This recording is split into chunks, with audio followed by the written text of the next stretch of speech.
Hello friends, this is Umang and this is Nidhi, and today we will go to Nadyad, which is the famous as the land of finance and the land of literacy, where the famous temple of Sri Santram Maharaj is situated.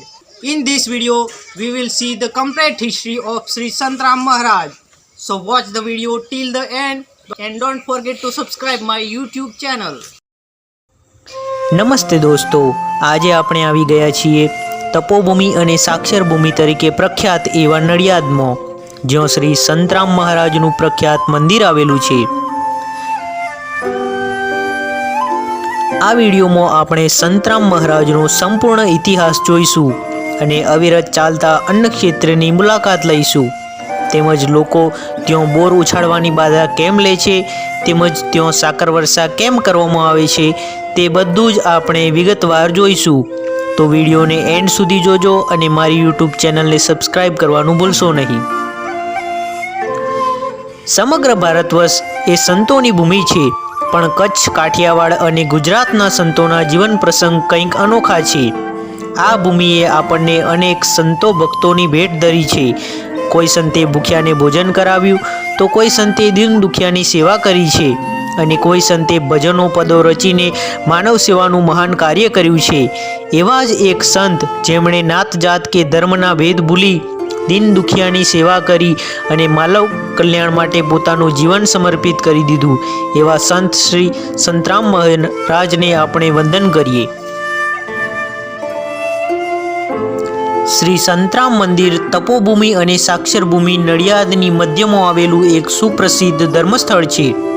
તો ચાલો દોસ્તો, જાણીએ સંતરામ મંદિરનો સંપૂર્ણ ઇતિહાસ. સંતરામ મહારાજ અવધૂત શ્રેણીના સંત હતા. ગિરનાર પર્વત પર માનવ કલ્યાણ માટે તેઓ અવતરિત થયા હતા. ત્યાંથી ગામે ગામ વિચરણ કરતા કરતા લોકોને જ્ઞાન, ભક્તિ અને યોગનો ઉપદેશ આપતા અને માનવ કલ્યાણના કેટલાય કાર્યો કરતા કરતા મહારાજ શ્રી નડિયાદની સીમમાં પીપલજ ગામમાં પધાર્યા.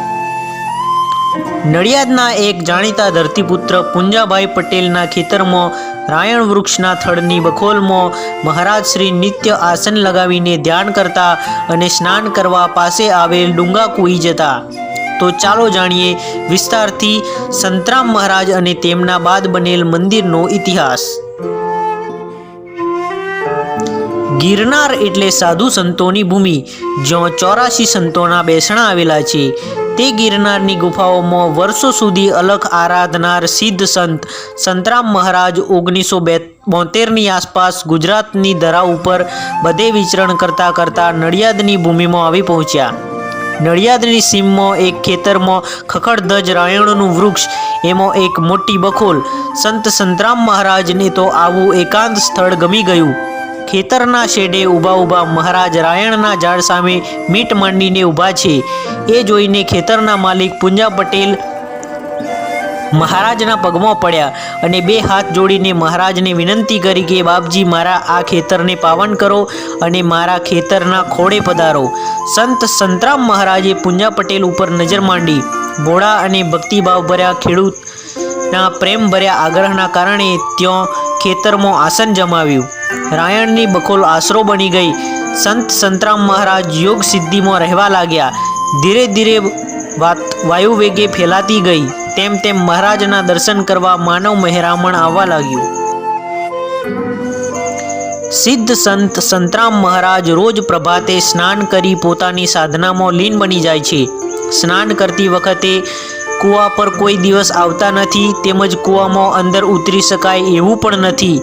તેમ છતાં મહારાજ એક દિવસ પણ સ્નાન કર્યા વગર રહ્યા નથી. રોજ ખેડૂત એનું ભીનું કોપીને એના રાયણના ડાળી આગળ સુકાતું જુએ છે. આ વાતનું સૌને આશ્ચર્ય થયું કે મહારાજ સ્નાન કરવા જાય છે, તેની આસપાસમાં કોઈ નદી કે બીજું કોઈ સ્નાન કરવાનું સ્થળ નથી. મહારાજ સીધા બહાર જતા નથી, તો આ બધું કેવી રીતે બને છે? એ જાણવાની સૌને ઈચ્છા થઈ.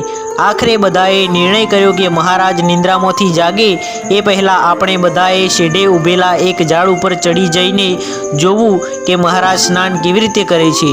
નક્કી કર્યા મુજબ એક રાતે બધા પૂંજા પટેલના શેઢે ઊભેલા ઝાડ ઉપર સૌ સંતાઈ ગયા. વહેલી પરોઢે સંતરામ મહારાજ રાયણના ઝાડની બખોલમાંથી નીકળી કૂવા તરફ ગયા. ખભે કોપીન છે, હાથમાં કમંડળ છે. સંતરામ મહારાજે કૂવાના કાંઠે બહાર ઊભા પોતાનું કમંડળ કૂવામાંથી પાણી ભરવા સહેજ નીચું નમાવ્યું. ત્યાં તો કૂવામાં પાણી અંદરથી ઉપર આવી જાય છે. સંતરામ મહારાજ ભગવાનની સ્તુતિ કરતા જાય છે અને એક પછી એક કમંડળ પોતાના પગ ઉપર ઢોળતા જાય છે. આવો અદ્ભુત ચમત્કાર જોઈને બધા આશ્ચર્યચકિત થઈ ગયા અને આવા સિદ્ધ સંતના દર્શન કરવાનો લાવો મળ્યો એ જાણી સૌ પોતાની જાતને ધન્ય માનવા લાગ્યા. સંતરામ મહારાજના ચમત્કારની વાતો આખા નડિયાદમાં ફેલાઈ ગઈ અને માનવ મહેરામણ દર્શન કરવા ઉમટી પડ્યું. સૌ ભાવિક ભક્તિજનોએ સંતરામ મહારાજને નડિયાદમાં પધારવા વિનંતી કરી. સૌ ભક્તજનોના પ્રેમભર્યા આગ્રહના કારણે નડિયાદમાં ટેકરા ઉપર અરખનો આરાધ જમાવ્યો. ભાવિક ભક્તજનોએ રોજ દર્શન આપતા અને ઉપદેશના બે વેણ કહેતા. સંતરામ મહારાજે સંવત 1887ની મહાસુદ પૂનમના દિવસે જીવતા સમાધિ લીધી અને ભગવાનમાં ભળી ગયા.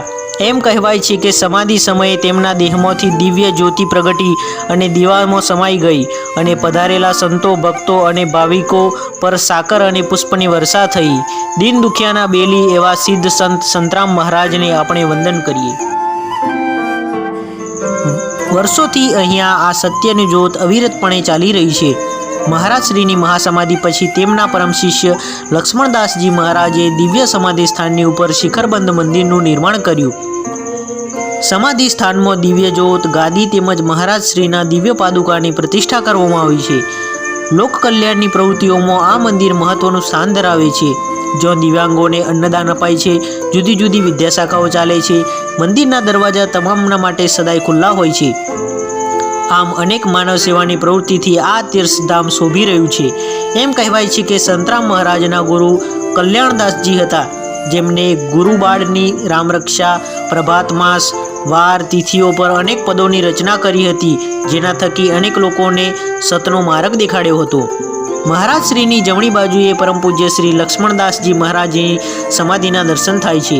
મંદિરની પરંપરા અનુસાર સંતરામ મંદિરના મહંત શ્રી પરમ પૂજ્ય મહારાજ શ્રી ક્યારેય મંદિર પરિસર છોડીને બહાર જતા નથી. શ્રી સંતરામ મંદિર આકાશ વૃત્તિ ઉપર ચાલે છે. શ્રી સંતરામ મંદિરમાં કોઈ મૂર્તિ નથી. અહીં નિત્ય મહારાજ શ્રીની દિવ્ય અખંડ જ્યોત, ગાદી, દિવ્ય પાદુકા અને પરમ પૂજ્ય લક્ષ્મણદાસની પાવન છબીની પૂજા થાય છે. આ સિવાય કોઈ પણ મહારાજ શ્રીની છબી રાખવામાં આવતી નથી. પીપલજમાં પૂંજાબાઈના ખેતરમાં મહારાજ શ્રી ધ્યાન લગાવતા હતા તે પાવન ભૂમિ પર અત્યારે શ્રી સંતરામ ડેરી આવેલી છે. આ સંતરામ ડેરીમાં ગુરુવારે દર્શન કરવાનો મહિમા છે. ડુંગાકુઈમાં જો મહારાજ શ્રી નિત્ય સ્નાન કરવા જતા તે પાવન ભૂમિ પર હાલમાં શ્રી સંતરામેશ્વર મહાદેવનું નિર્માણ થયેલું છે. યાત્રીઓ, બહારથી આવેલ ભક્તો, જરૂરિયાતમંદ દર્દીઓ અને એમના સગાવહાલા માટે મંદિરમાં વિનામૂલ્યે ભોજનની વ્યવસ્થા છે. દુકાળ, આગ, પૂર, ધરતીકંપ, રેલ અકસ્માત જેવી કુદરતી આફતોમાં શ્રી સંતરામ મંદિર દરેક પ્રકારની સહાય કરે છે. રાષ્ટ્રપિતા મહાત્મા ગાંધીજીએ તેમની પ્રખ્યાત દાંડીયાત્રા દરમિયાન તેમના સહયાત્રીઓ સાથે શ્રી સંતરામ મંદિરમાં નિવાસ કર્યો હતો અને 15 માર્ચ 1930ના રોજ એક સભાને સંબોધી હતી. શ્રી સંતરામ મંદિરની શાખા મંદિરો કરમસદ, ઉમરેઠ, વડોદરા, પાદરા, કોયલી, પચેગામ, રઢુ, વાંકાનેર, પીપલજ, સરસવણી, સોજિત્રા તથા ચકલાસી આવેલા છે. વિદેશમાં શ્રી સંતરામ ભક્ત સમાજ America, London, Canada, New Zealand, Australia અને સાઉથ આફ્રિકામાં આવેલા છે. શ્રી સંતરામ મંદિર દ્વારા નિઃશુલ્કપણે એલોપેથિક કેન્દ્ર, એમ્બ્યુલન્સ સેવા, ઓક્સિજન બેંક, આંખની સારવાર, વિવિધ એક્સરે, સીટી સ્કેન, વિવિધ રિપોર્ટ રાહત દરે કરી આપવામાં આવે છે. તે સિવાય અસ્થિ વિસર્જન, ગર્ભ સંસ્કાર અને અન્નપૂર્ણા ભોજનાલય જેવી સુવિધાઓ આવેલી છે. જો તમારું બાળક બોલતું ન હોય અને ફક્ત બોર ઉછાળવાથી બોલતું થઈ જાય તો? જી હા, આ વાત સાચી છે. નડિયાદના શ્રી સંતરામ મંદિરમાં ફક્ત બોર ઉછાળવાની બાધા રાખવાથી તમારું બાળક બોલતું થઈ જશે. તો ચાલો આની પાછળ શું કથા છુપાયેલી છે તેના વિશે જોઈએ. ખેડા જિલ્લાના નડિયાદમાં આવેલું સુપ્રસિદ્ધ સંતરામ મંદિર કે જ્યાં પોષી પૂનમે બોર ઉછાળવામાં આવે છે, કારણ કે ત્યાં એવી માન્યતા છે કે તમે શ્રી સંતરામ મંદિરમાં પોષી પૂનમના દિવસે બોર ઉછાળશો તો તમારું બાળક બોલતું થઈ જશે. અહીં એક શ્રદ્ધા છે કે નાનું બાળક હોય તેના બોર ઉછાળવામાં આવે તો તે સારું બોલતું થાય અને જલ્દી બોલતું થાય છે, અથવા કોઈનું છોકરું બોલવામાં તકલીફવાળું હોય અને ના બોલતું હોય તેઓ જો અહીંયા 5 વર્ષ શ્રદ્ધાથી બોર ઉછાળે તો બાળક બોલતું થઈ જાય છે.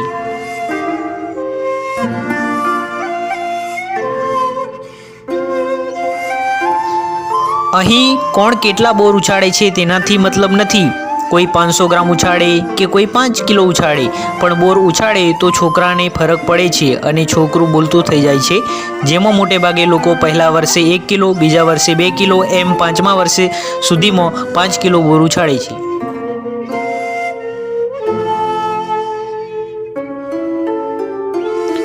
નડિયાદમાં પોષી પૂનમને બોર પૂનમ તરીકે પણ ઓળખવામાં આવે છે.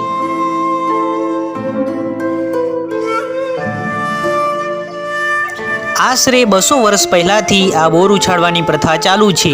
જ્યારે મહારાજ શ્રી બેઠા હતા અને એક વૈષ્ણવ આચાર્ય પોતાના બાળકને લઈને આવ્યા અને મહારાજ શ્રીને પ્રાર્થના કરી કે બાળક બોલતું નથી. મહારાજ શ્રીએ ત્યાં બોર પડેલા હતા તે આમ તેમ ઉછાળ્યા અને આચાર્યએ એવું માની લીધું કે બાળકને બોલતું કરવા માટે બોર ઉછાળવા. પછી તેમને બોર ઉછાળ્યા અને તેમનું બાળક બોલતું થઈ ગયું. ત્યારથી જેમના બાળક બોલતા નથી તેઓ જ્યોત આગળ પ્રાર્થના કરે છે અને બોર ઉછાળે છે અને બાળક બોલતું થઈ જાય છે.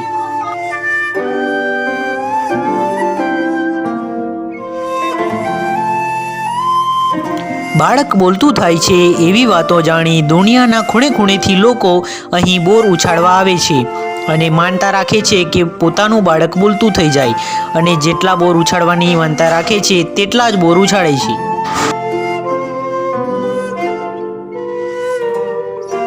આ જે લોકો બોર ઉછાળે છે તેને પ્રસાદ તરીકે ઝીલવા મોટું મહેરામણ ઉભરે છે અને પ્રસાદ રૂપી બોરને ઝીલે છે. નડિયાદના શ્રી સંતરામ મંદિરમાં દર વર્ષે મહા મહિનાની પૂનમે સાકર વર્ષા થાય છે. આ સાકર વર્ષા પાછળ શું રહસ્ય છુપાયેલું છે તેના વિશે સંપૂર્ણ માહિતી જોઈએ.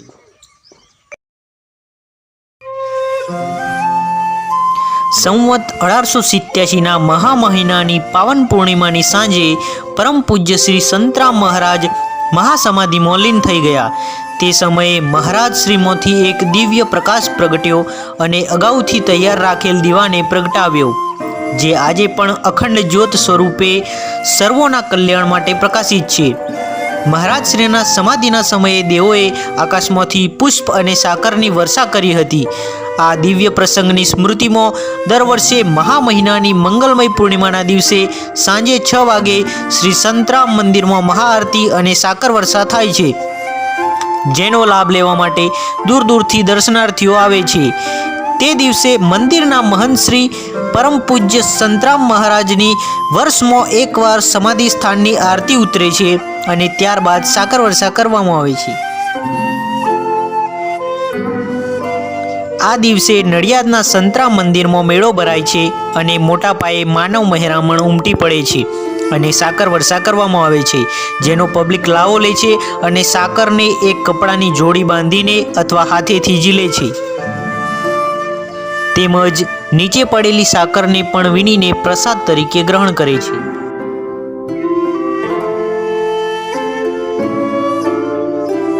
અહીં લગભગ 1100 મણ સાકર અને 300 મણ કોપરું ઉછાળવામાં આવે છે. તેમજ 3 દિવસ માટે ભવ્ય મહામેળાનું આયોજન કરવામાં આવે છે. આ 3 દિવસમાં લગભગ 10 લાખ કરતાં પણ વધુ ભક્તો સંતરામ મંદિરના દર્શન કરવા માટે આવે છે. આ સાકર વર્ષા મંદિરના મહંત શ્રી રામદાસના હાથે સાંજે 6:30 વાગે થતી હોય છે, જેમાં સાકરને કોપરારૂપી પ્રસાદનો એક કટકો લેવા માટે હજારો લોકો પડાપડી કરતા હોય છે. તે દિવસે આ પ્રસાદી ઝીલવા માટે લગભગ 10 લાખ લોકોનું મહેરામણ ઉમટતું હોય છે. નડિયાદના શ્રી સંતરામ મંદિરમાં અવિરત અન્નક્ષેત્ર ચાલી રહ્યું છે. આ સંસ્થા લગભગ 200 વર્ષથી કાર્યરત છે અને લોકોને નિઃશુલ્કપણે જમાડી રહી છે. તો ચાલો આ અન્ન ક્ષેત્રની મુલાકાત લઈએ અને તેના વિશે જાણીએ. આ છે શ્રી સંતરામ મંદિર નડિયાદ ખાતે અવિરત ચાલતું અન્નપૂર્ણા ભોજનાલય, જે નિઃશુલ્કપણે લોકોને જમાડી રહ્યું છે. અહીંયા અન્ન ક્ષેત્રના ઇન્ચાર્જ શ્રી હરીશભાઈ પટેલના કહેવા મુજબ અહીં યાત્રીઓ, બહારથી આવેલ ભક્તો, જરૂરિયાતમંદ દર્દીઓ અને એમના સગાવાલા માટે મંદિરમાં વિનામૂલ્યે ભોજન વ્યવસ્થા છે. તેમજ કોઈ પણ જ્ઞાતિ ધર્મનો માણસ અહીં આવી શકે છે અને કોઈ પણ પૈસો આપ્યા વગર તદ્દન ફ્રીમાં સવાર સાંજ ભંડારામાં જમી શકે છે. અહીં ગામે ગામથી સેવાભાવિકો એમની જાતે સ્વેચ્છાથી અન્નનું દાન કરી જાય છે, જેથી બારે માસ અહીં અન્નના ભંડાર ભરેલા રહે છે. તે સિવાય સંતરામ મંદિરના ભક્તો ઘણા છે, જેથી શાક, દૂધ બધું જ લોકો આપી જાય છે અને અવિરત ભંડારો ચાલતો રહે છે. અમુક લોકો બાધાઓ રાખે છે, જેમાં ભેંસ વિયાણી થાય તેનું પહેલું દૂધ આપી જાય છે. તેમજ અમુક લોકો દર પૂનમે અહીં આવે છે, ના જ દૂધ અથવા શાકભાજીનું દાન કરતા જાય છે. અહીંયા આજુબાજુની દરેક હોસ્પિટલમાં મફત ટિફિન પહોંચાડવામાં આવે છે અથવા દર્દીના સગાવાલા અહીં આવીને જમી જાય છે. अगर आपको मेरा यह वीडियो अच्छा लगा हो तो एक प्यारा सा कमेंट करके चैनल को सब्सक्राइब अवश्य कर लिए, मुझे बहुत अच्छा लगेगा.